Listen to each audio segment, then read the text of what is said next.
Hi friends, welcome to my channel agri knowledge 108। आज हमारी दूसरी क्लास है। कल हम लोगों ने rain fed, dry land agriculture, types of dry land farming, factor in dry land farming और problems of dry land farming पढ़ रहे थे। आज की क्लास में हम लोग problems of dry land farming जो बच गया है वो पढ़ेंगे।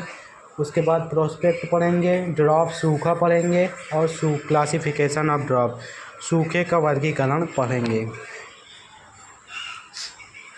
चलिए शुरू करते हैं। तो पहले देख लेते हैं प्रॉब्लम्स ऑफ ड्राई फार्मिंग। पहला एक ये हो गया था नमी संरक्षण। नमी संरक्षण एक बहुत ही महत्वपूर्ण समस्या है, क्योंकि सूखा भूमि में पौधों की आवश्यकताओं को पूर्ति के लिए नमी की बहुत ही अधिक आवश्यकता होती है।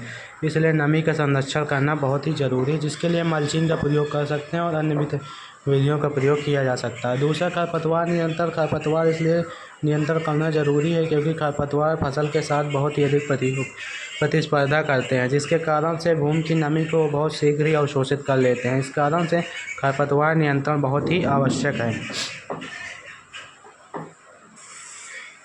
इसके बाद तीसरा कारण देख लेते हैं कि तीसरा कारण होता है इसका अनियमित वर्षा पैटर्न।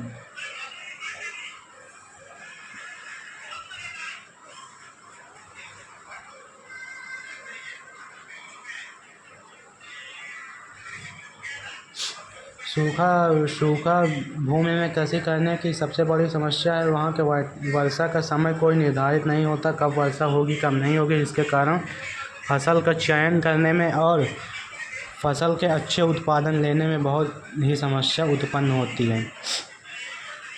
चौथा पॉइंट है जल की कमी और सूखा जल की कमी भी बहुत अधिक हो जाती है, क्योंकि वर्षा का कोई समय निश्चित नहीं है, तो जल की कमी भी देखी जाती है।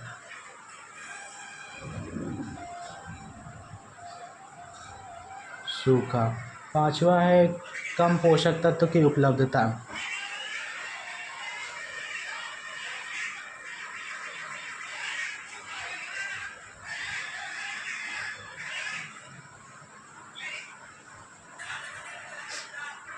ऐसी भूमि में पोषक तत्वों की बहुत अधिक कमी होती है, क्योंकि सूखी भूमियों में, खास करके ढाल की भूमियों में यदि वर्षा हो जाती है तो उसकी ऊपरी परत और उस पर उपस्थित पोषक तत्व भी साथ में बह जाते हैं, जिसके कारण से फसलों के लिए उपयोगी पोषक तत्वों की भूमि में कमी हो जाती है। और साथ ही यदि भूमि सूखी पड़ी रही तो उसकी हवा चलने पर मिट्टी के छोटे छोटे कण वायु के माध्यम के द्वारा उड़ते हैं और अपने साथ आवश्यक पोषक तत्वों को भी उड़ा ले जाते हैं, जिस कारण से भूमि में पोषक तत्वों की कमी हो जाती है।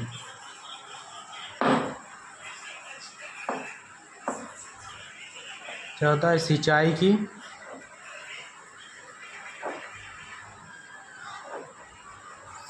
की सुविधा।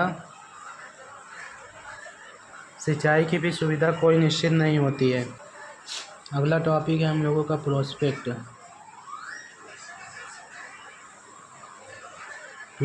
संभावना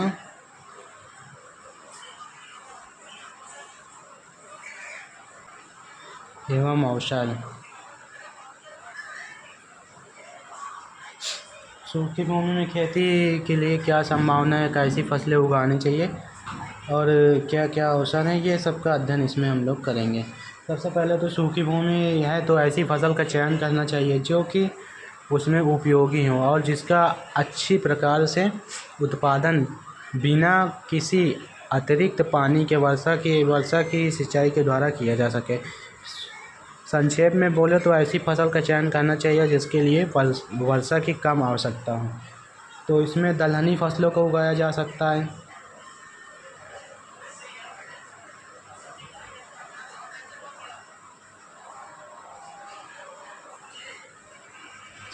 दलहनी फसलों को उगाना, तेल वाली फसलें जैसे सरसों हो गए, तिल्ली हो गई, इन सबको भी बहुत अधिक पानी की आवश्यकता नहीं होती, इसलिए तेल वाली फसलों को भी तिलहन फसलों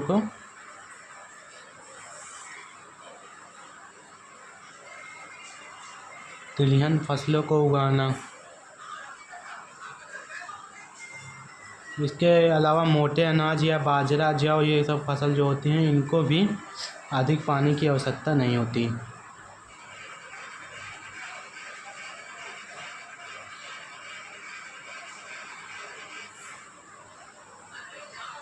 मोटे अनाज वाली फसलें उगाना,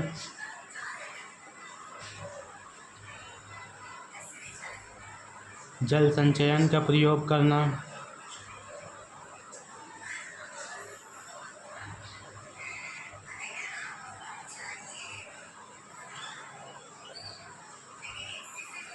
फसलों को मौसम के अनुसार उगाना,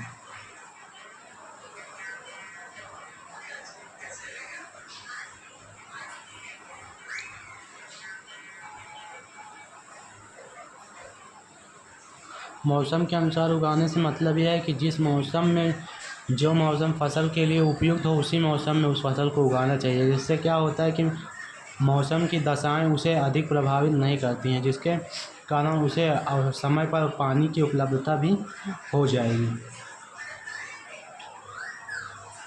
नई तकनीक का प्रयोग करना चाहिए।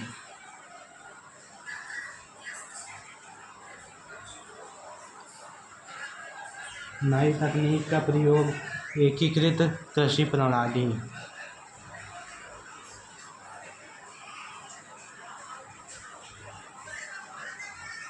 एकीकृत कृषि प्रणाली को अपनाना चाहिए।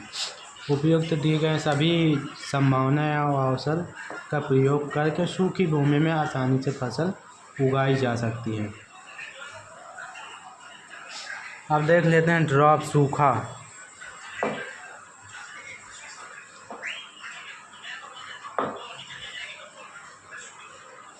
सूखा सूखा की स्थिति काफ़ी लंबे समय तक वर्षा न होने पर उत्पन्न होती है, जिसके कारण से भूमि में उपयुक्त नमी समाप्त हो जाती है। जो पौधों के जीवन के लिए आवश्यक नमी जो होती है वो समाप्त हो जाती है। ऐसे क्षेत्र को सूखा प्रभावित क्षेत्र कहते हैं। इन क्षेत्रों में अधिकतर वनस्पतियाँ और सूखी कटीली वनस्पतियाँ, झाड़ीदार पौधे ही उगते हैं। सूखा हो गया ऐसे क्षेत्र जहाँ पे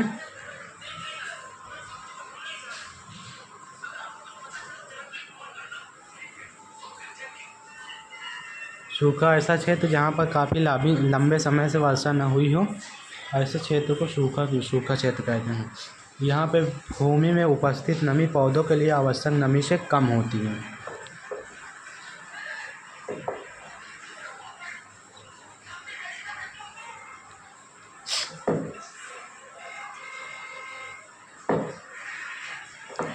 भूमि की नमी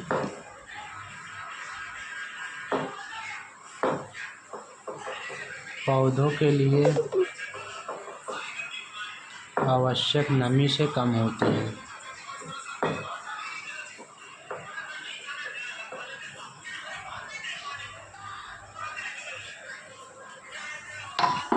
हम देख लेते हैं क्लासिफिकेशन ऑफ ड्रॉप।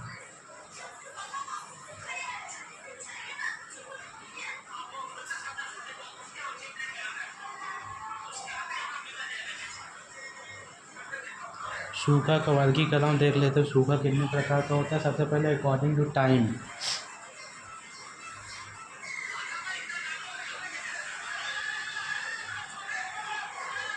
समय के आधार पर सूखा को मुख्य रूप से 4 भागों में बांटा गया है। पहला होता है स्थायी सूखा।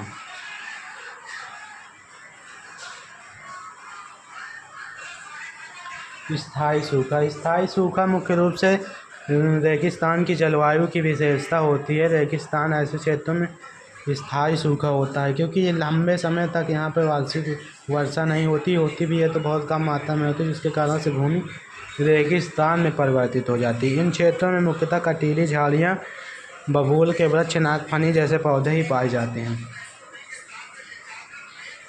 दूसरा होता है मौसमी सूखा।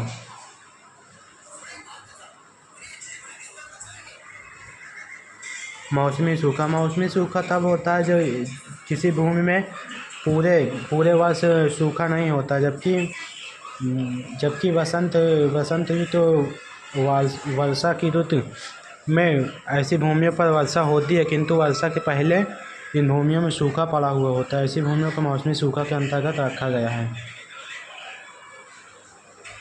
मौसमी सूखा में बारिश के मौसम में तो बारिश होती है, किंतु उसके पहले ऐसी भूमियों में सूखा पड़ा रहता है। इन भूमियों को ही मौसमी सूखा के अंतर्गत रखा गया है। आकस्मिक सूखा। तीसरा है आकस्मिक सूखा।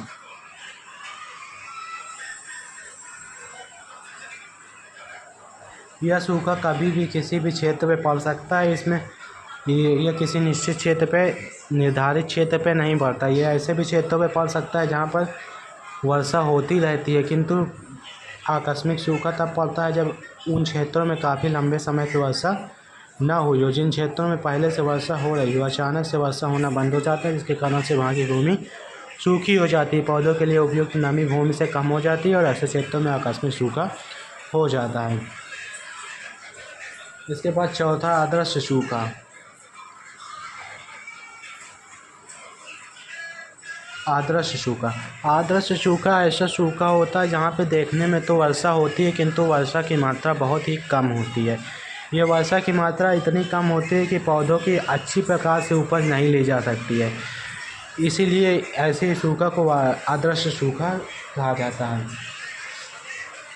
यह सूखा वाष्प उत्सर्जन और वाष्पीकरण की दर को संतुलित करने के लिए उपयोगी नहीं होता है और इससे पौधों के लिए उपयुक्त नमी भूमि में उपलब्ध नहीं हो पाती है।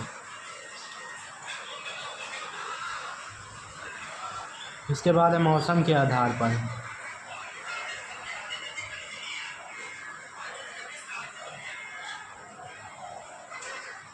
According to season.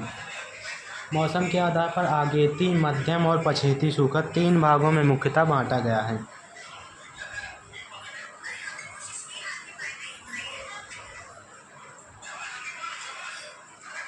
आगेती सूखा, मध्यम सूखा, पछेती सूखा। अगेती सूखा। अगेती सूखा में मानसून में देरी के कारण से होता है।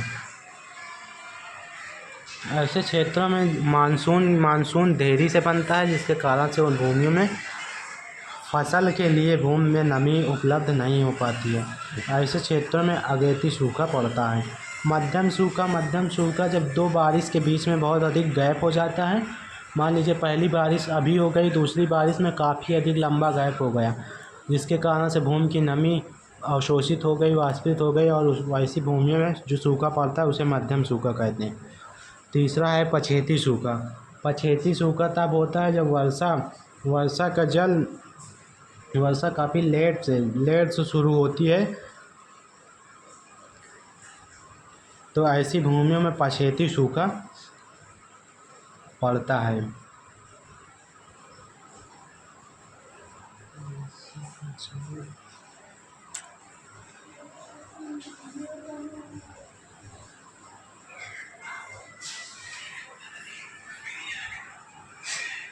पछेती सूखा ऐसे क्षेत्रों में पड़ता है जहाँ पे वर्षा जल्दी बंद हो जाती है। मानसून से पहले ही यहाँ की वर्षा बंद हो जाती है, जिसके कारण से भूमि सूखाग्रसित हो जाती है। ऐसे सूखा को पछेती सूखा कहते हैं। आज हम लोगों ने क्लासिफिकेशन पढ़ा है, आगे की क्लास अब कल होगी। तब तक के लिए धन्यवाद। वीडियो पसंद आए तो वीडियो लाइक करें और चैनल को सब्सक्राइब करें।